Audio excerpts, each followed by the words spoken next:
South African woman tells a Ghanaian man to go and fix his own country. That video goes viral and the whole world watches us as we fight each other again. But before you point fingers at South Africa, let's talk about 1969, when Ghana expelled over 2 million people from their borders, and most of them were Nigerian. Then in 1983, Nigeria answered. 2 million undocumented West African migrants gone, more than half of them Ghanaian. And the bag that they packed their lives into, well, Nigeria called it the Ghana Must Go bag. And that bag still sits in markets across West Africa today, a monument to our division.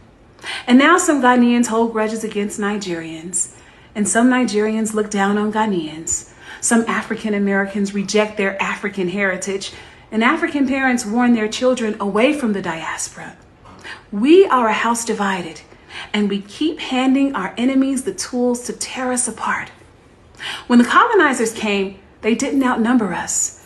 They found a continent of kingdoms. So how did a people so few in number bring down empires that had stood for millennia? They didn't conquer us with their armies.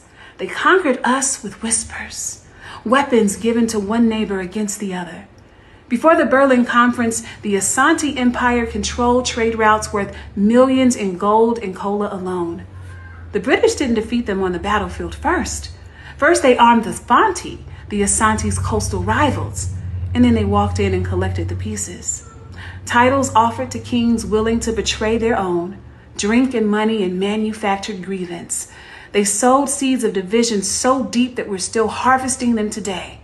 And while we argue about borders that they drew, while we expel each other from lands that were never theirs to name, while we debate who belongs where on a continent that God gave to all of us, they're back with contracts, with lithium mines and cobalt deals and green energy pipelines.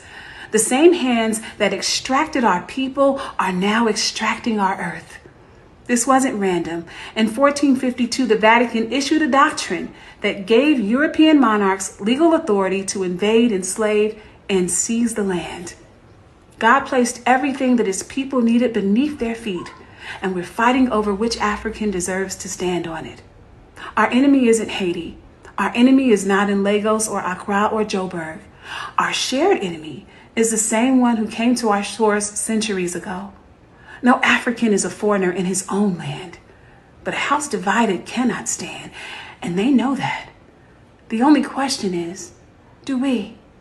Because if we didn't know, now we know.